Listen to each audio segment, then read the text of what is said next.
Oi oi! Welcome to the first episode in comic book collecting for beginners. I am Fantasy Road, also known as Chaos, or by my real name, Matt. Please don't call me Fantasy, I find it weird. Anyway, what we're going to do this time, we are going to make a video, the total opposite to what everybody else does. As we all know, I don't like doing the normal stuff, it's boring. So instead of doing what to do when you're starting collecting, we're going to kick it off with what not to do. Don't be a wanker and listen to me. Firstly, tools. The ones that you should not use. Hip comic is always my number one. I can't stand people that send me hip comic links. Now look at my collection. I've got £75 million worth of comics. No, you don't. You wanker. You've got about a fiver. But hip comic is shite. So, number one, don't use hip comic. Number two, if you use CLZ, which kind of against the rules, but it's something that you definitely should use. Don't use the cover price integration. Cover price is another pile of shit. US based. I don't even know where they get the values from most of the times. It is fucking awful. I've just realised we have no tunes. Let's sort that out because it's weird and I don't like talking in silence. Cool. Yeah, so where do we get to? CLZ. CLZ is the only choice when it comes to comic book logging. So scanning in your collection, things like that. You can scan by barcode, scan by cover. It does cost, monthly cost. It's around £2.50 a month, I think. Might be a little bit outdated with that, but it was when I was using it. It is the only choice. There is no other choice. There's League of Comic Geeks, which can do it. Key Collector can do it. Just because they can do it doesn't mean they should do it. Don't use them. Use CLZ. Talking of Key Collector, again, we're going against my own rules about things not to do. Key Collector, I cannot stress this enough, it's going to become your Bible. I'll tell you what, we can actually do... Oh, check that out! Oh no, I'm too high now. Hang on. Up we go. Oh yeah. Right, so, as you can see here, this is CLZ Comics, which is the best app I've just spoken about. If we flip to this screen, bang! Check those skills. Magic, son. This is CLZ. No, this isn't. This is not CLZ. See? Things not to do, like fuck up whilst filming yourself. This is Key Collector Comics.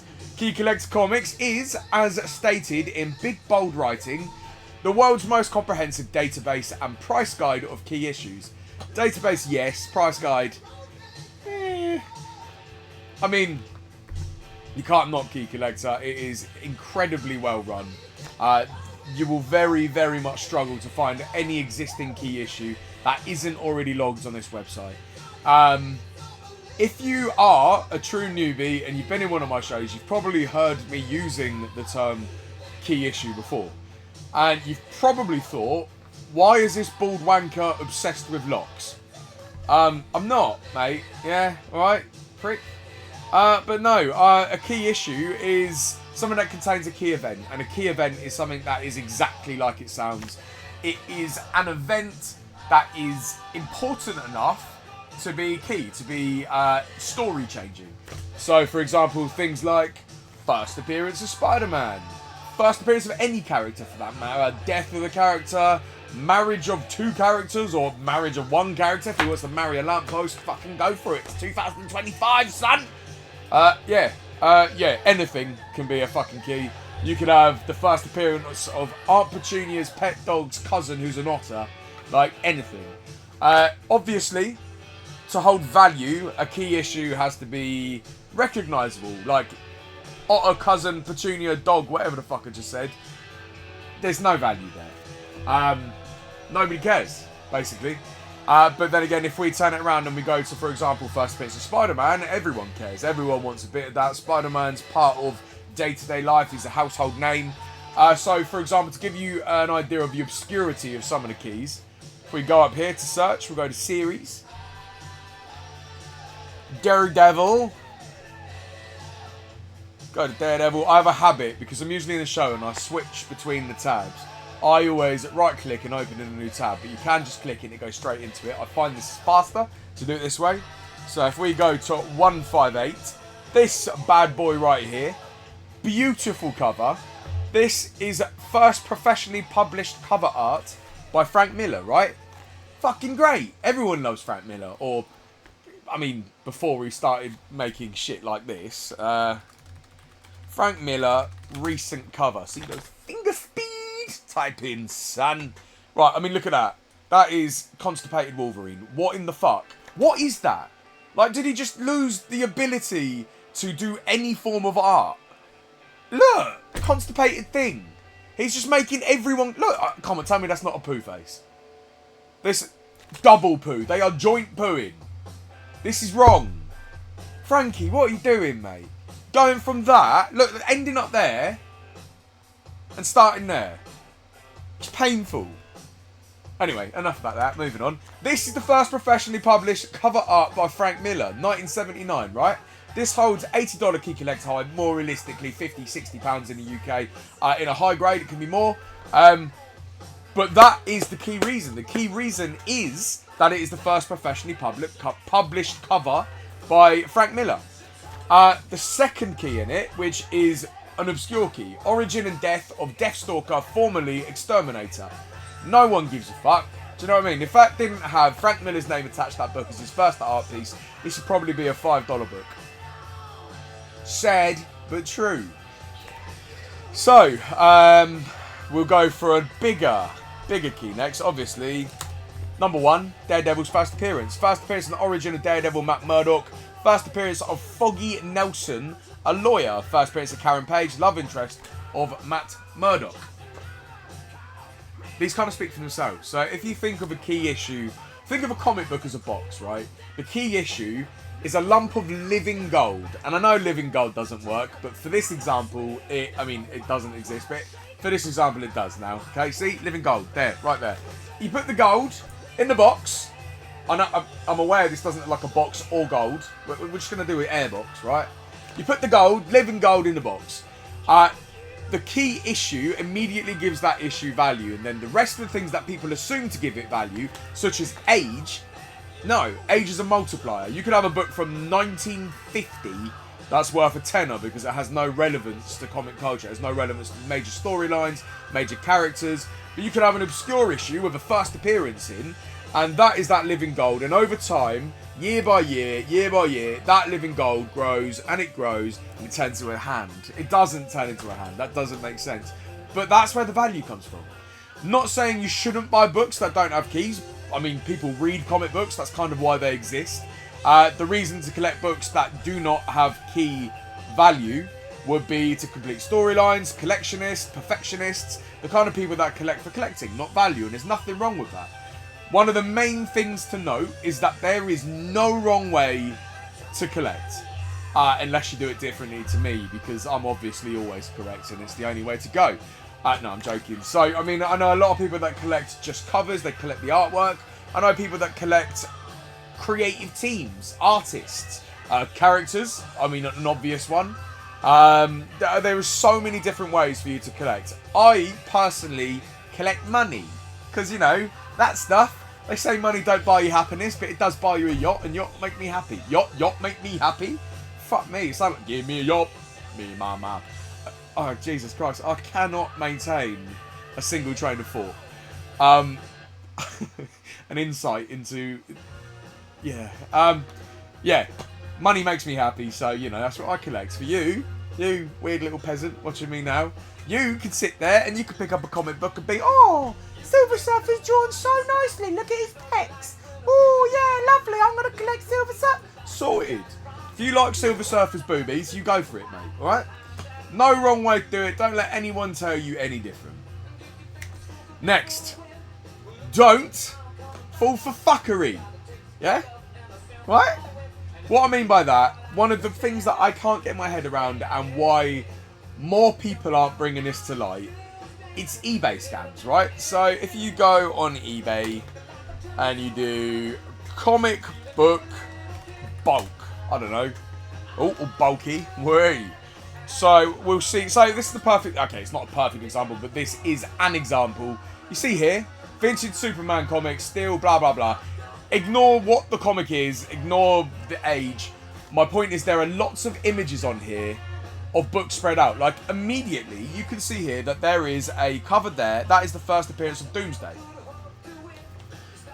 £10 to £15 book there. That's half of the value that you've got so far. And what I can see there is 4 images. Oh, it's all the same lot. Okay, so it's not really worth 36 quid. But either way, this lot here is the prime example of what people do and how they display the books. So it's going to be difficult of explaining facsimiles first. I feel like I've jumped the gun a little bit. Right, rewind. We're going to go back to Key Collector. On Key Collector, we're going to learn you about facsimiles, okay? So a facsimile is an identical reprint, almost identical reprint to a generally major or valuable issue. It's that simple. The problem is with facsimiles and a lot of reprints is they are almost indiscernible from the original. They are sometimes next to impossible to tell the difference unless you know what you're looking for. So for example, Ultimate Fallout 4, this book here, this is the first appearance of Miles Morales. Awful accent, I apologise. First appearance of Miles Morales, see? Key Collector gets me. Distributing a polybag, blah, blah, blah. What I'm going to do, I'm going to open that in a new window so we can see this image here. And then I'm going to go into here. You can click and you can see the variants of all the covers that are published of this. And I recommend turning variants on this page here. You can toggle... Oh, it's behind my picture. That's annoying. Hang on. There. You can toggle variants on. And that will show you all the variants when you're browsing through the list. So that will avoid situations where you fall for one of these fuckeries that I'm teaching you about right now. We're going to go back to this. So Ultimate Fallout 4, we're going to go to the variants. We're going to go down here. And this one, right here, facsimile. Check the value there, $5. Facsimile reprint Ultimate Fallout 4. Now, the only differences between this issue and this issue is, for one, the barcode is different on the original.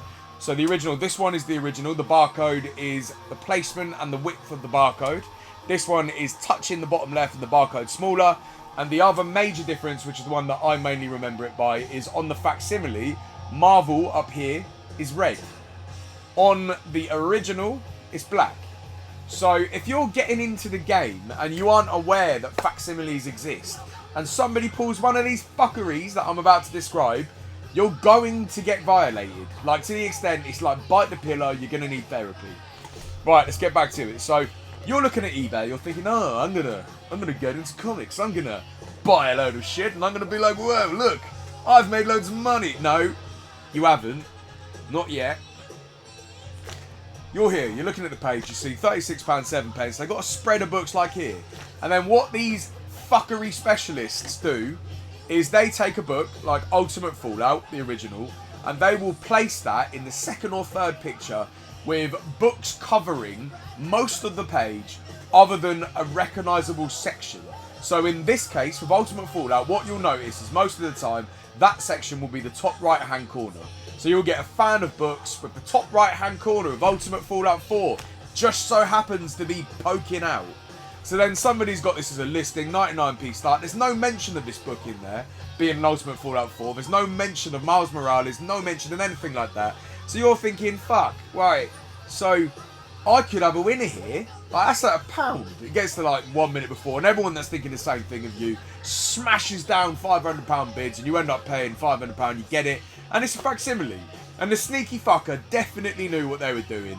Like, if you've got a listing that's like, all 1970s Superman, and then you've got one fucking facsimile that happens to be the most valuable book, or pretending to be the most valuable book in the lot, you know you've been done. That is the problem with buying lots online, and that is something to very much fucking make sure you're aware of, because I see it all the time now. It seems like there's a whole group that are just buying up facsimiles and hiding them in old lots to make it look like there's major keys. I mean, I can't stress how fucking annoying that would be if you did that and you fell for that. Don't do it. Just don't do it. Don't be a wanker. That's it. Now, the next one is don't burn out. Don't buy everything in sight. Don't be that person that comes into, like, for example, we've had people throughout the years coming into our shows and they buy boxes after boxes. Long boxes, short boxes, little tiny boxes that... probably not little tiny boxes, you can't fit comics in them, but you get my point. Many, many boxes, right? Yeah, simple. Now, these people will hang around for a couple of months and then they'll vanish. And it is always the same thing. They have bought so much that they've got overwhelmed. They've got all this stuff. And one of the things that you really, really, really need to understand is that although comics stack, comics can go in a box, comic books are extremely, what's the word that I'm looking for? Space consuming. Like, they're not efficient. Like, when I can't even show you, but you should see my office right now, right? I've got 200,000 or 300,000 comic books in here, and you can barely move in the back of the office. And that used to be a fucking playground. It was lovely. I could spin around in circles if I wanted to, like, you know, like a pretty girl in a field of daisies or some shit. I don't know.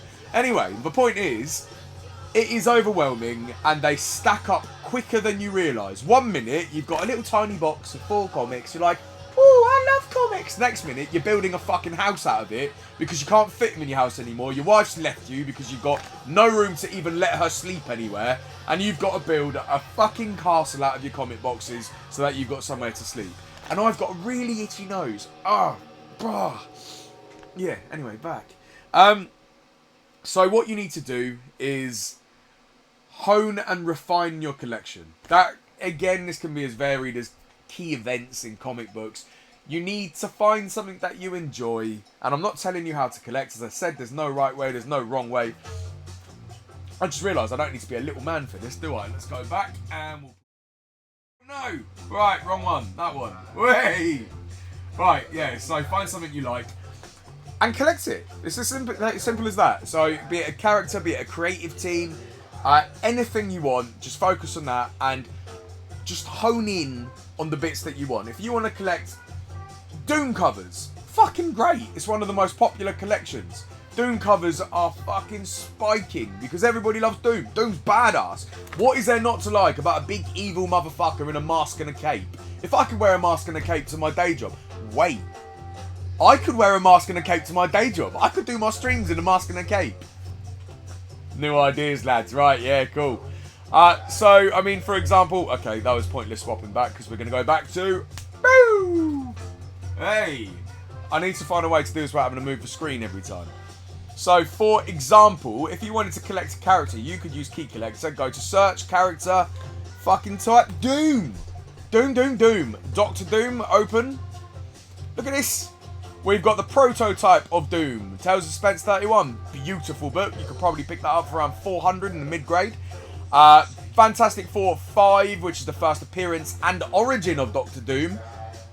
Slightly pricey, but you can see there is fucking hundreds of Doom books that can keep you going for as long as you fancy it. And some of these will be quite surprising. For example, Marvel graphic novel 49 is Doctor Strange becomes Doctor Supreme, blah, blah, blah. Why is that Doom? Oh, okay, because it's a Doctor Doom tie-in. Right, that makes sense. Yeah, so, I mean, see what I mean? Like, I'm not even aware of half of these keys relating to these characters. I'm discovering these just by using Key Collector. So, again, Key Collector is absolutely invaluable. You have to get it. You can get it in an app, get it on your phone. It's free. If you subscribe to alerts, you'll get dinged and it will tell you when like a media leak has happened or a new trailer's dropped. Then it gives you that 5-second window to jump on eBay and buy up all of the books that relate to it. I mean, I actually did make a fair bit of money doing exactly that when I first started in comics, which eventually led to me starting Fantasy Road and doing this because, you know, I'm completely... I have the most addictive personality on the planet, and doing that hooked me. Right, point number 5. Don't grade everything. Although I am going to preface this by saying, Carson, you're grading everything, but you're grading the right stuff. My point is, people that buy everything and think, oh yeah, I've just bought a great book, this is from 1960, I'm going to grade it. No, don't. Just, there is no fucking reason to. Relating back to the key collector, not the key collector, the key value, what gives a comic book value. If you're buying a fucking comic book without a key in it, unless it's for preservation, unless it's for personal enjoyment, don't grade it. You're not going to make a return. There are caveats to that. You can get books from very early Golden Age, early Silver Age, and if they're in absolutely mint condition, definitely grade it. You can get non-keys that are, I don't know, there's some Neil Adams non-keys, which is one of the big boy artworks, mainly DC. There's some big boy Neil Adams books that if you get like a 9.4 to a 9.8, you could potentially be looking at thousands, despite the fact it has no key issue. It's because he's an iconic artist, and the condition of these books are incredibly rare to find in a high grade. Just don't buy, like, for example, what have I got? For the first time, my office is tidy and I've got nothing within reach. But don't get like a new 52 Batman issue 16 and be like, oh, I'm gonna make double my money. Take this and grade it. I mean, I will take your money. I will take, what is that? A modern will be £39, and then if you pay for a press and clean, all the better. Another 25 quid. So that's what, 50, 63 something? I don't know. Maths isn't a strong point. I say comics, come on. Yeah, so you're paying that, and then you get it back, and then you sell it for a £5. Don't do it. It's just dumb. The final point for this video is don't fall for manufactured rarity. Manufactured rarity is, for example, you see these covers that are limited to 10 copies. And there's some obscure fucking random indie brand. Let's see, actually. I don't know if this exists. It might not, but we're going to have a look on categories and see if there's low print. There we go. Right, so these are the low print run issues that hold true value. There's a difference between true value and manufactured value. We're getting all technical now, lads. Right, I need to not clap. It made the camera shake. Fucking hell, hiccups. Manufactured rarity is where anyone, say I could start a publishing company tomorrow. I could make a company, not a company, a comic called Sexy Bald Man Talks About Comics. Exactly what's going on here, yeah? That was a sexy face, wasn't it? But I could make a company, let me start again. I could make a publishing company, I could make a comic called Sexy Bald Man Talks About Comics, and I could make 3 of them. And then I could market that being, own 1 of 3 limited release comic books. What people don't realise is there's 3 because I can't afford to make a fucking 3rd one because it costs too much to run them through the printers. But I'm going to be a knob and tell you they're rare because there's only 3 of them. So some, I don't know, Sammy Todd from down the road is going to give me £1,000 for it. As soon as he's bought it, as soon as the other 2 are sold out from the shop, they're worth fucking nothing. So, for example, you will see, like, I don't know, even something like Something Is Killing the Children, right? Massive run, huge potential. If it isn't main print run, usually it's manufactured rarity. If it is one of these exclusive variant virgin covers, I'm not saying they're not worth money, because a lot of the time they are.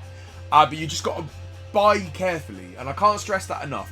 If something's a 1 in 10 or a 1 in 20, or it's a fucking Satan's arse crack hide leather jacket, super deluxe, it's bollocks. It's a gimmick.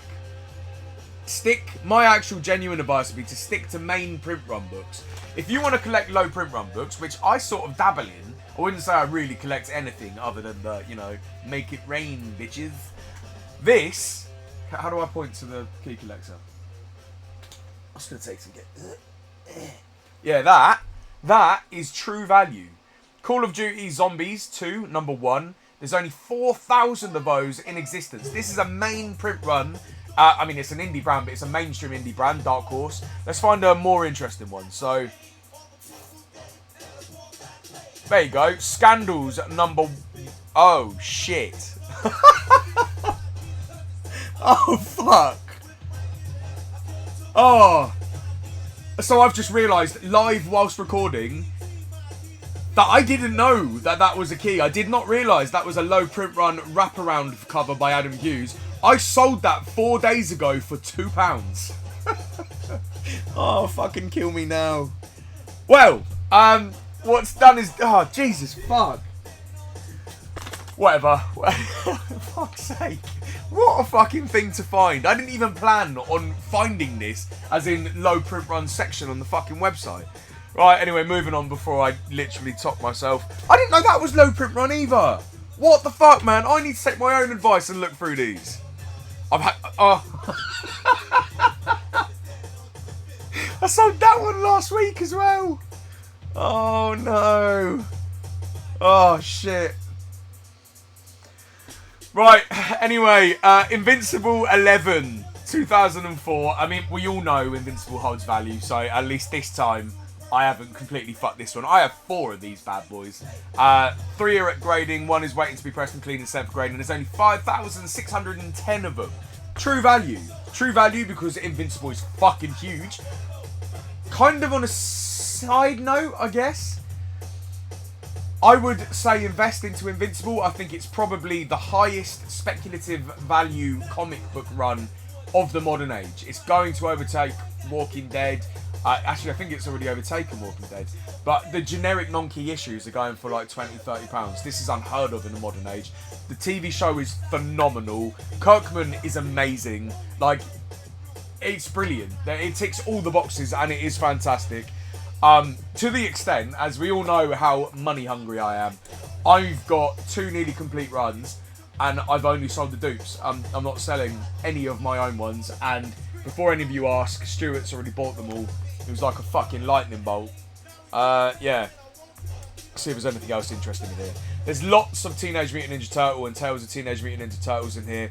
I've had a couple of these, weirdly, and there's only 4,000 of them in existence. Find it wild. That kind of blows my mind a little bit, where there is only that many copies. Do you know what I mean? Like 4,000, it's kind of hard to conceptualise. And then if you've got like 10 of that, 4,000. Madness. I really do need to sit and look through this. Oh, is that the end of them? Yeah. Well, anyway, yeah, that kind of stuff. Make sure you study Key Collector. There is stuff. I have been looking through Key Collector for over 3 years, and as you can see, I'm learning stuff every fucking day. It is absolutely invaluable. Just study it. So, I have a bit of a mad head, and I get manic focus, right? So, when I first got into comics, I would lay there at night time, instead of reading a book or playing on my phone or something, I would just sit there and hum and read every page I could find, all of the categories on Key Collector, and my knowledge, it kind of, I can't remember anything, I can't remember doing anything, but certain things stick. And with me and comics, keys and value, it's worth it. Once you understand it, you will make money from it, if that's what you want to do. So I guess that is going to be it for this first video, but we will be back. We will be doing more. We're going to do things like how to value a comic book, how to grade a comic book, how to choose what to grade. There's going to be so many of these that you are going to get sick of this sexy face pretty fucking quickly. We will also be making a separate video at some point, which is going to be basically how to succeed with an online presence. I'm not going to let too much onto that, and it's going to surprise a lot of you because I'm going to reveal a lot of details that I've kept secret and hidden. Some things that may surprise quite a lot of people in terms of income and stuff like that. So definitely stay tuned, watch this space, and we will be adding them. As well as this video, I think if you're on the Fantasy Road website, there will be a Whatnot code that way, which you can use to get yourselves discount on the Whatnot shows, or if you're on mobile, it'll be down there underneath the video, or if you're on YouTube, it will be in the comments. The video page is brand new. There is going to be all sorts of comic related videos on there. There's loads of trailers that have just been dropped by DC and Marvel. And our YouTube site, that sounded so old to our YouTube site. Our YouTube channel is going to be filled with videos like this. I do have to go. The reason I'm doing this is because I literally just built the page and wanted to make something to test it. It is 8:30 on Saturday. And I am leaving for Canada in about 6 hours, and I still haven't packed. So I should probably do that. Yeah, but yeah, for realsies, watch this space, bros. Laters. That's the beaters.